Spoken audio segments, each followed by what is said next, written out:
Kung naalala nyo, meron tayong blinag na 4% rule, yung sa retirement. So, yung 4% daw is yung safe withdrawal rate. So, ibig sabihin, yung withdrawal, yun yung pinaka-rule of thumb, pinaka-standard, 4% nung iyong retirement expenses. Yun yung safe withdrawal rate mo.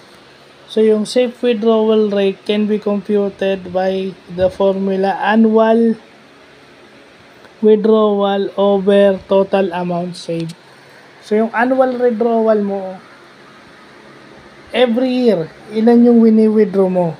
Tapos, ilan yung na-save mo. Alba, 100,000.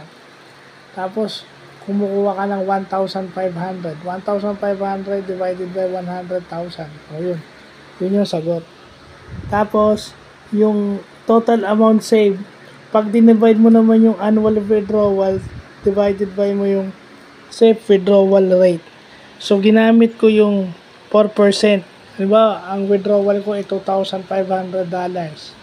Divided by 0.04%. Which is yung 4%. Edi 62,500 yung na-save ko. Mali. Yan. So, yan yung mga formula na ginagamit yan yung mga ginagamit sa retirement sa States. Hindi natin alam dito, pero pareho lang siguro yan.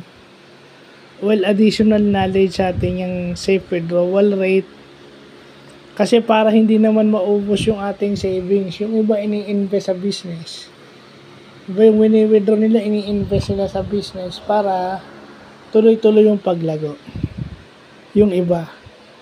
So, yun lang po.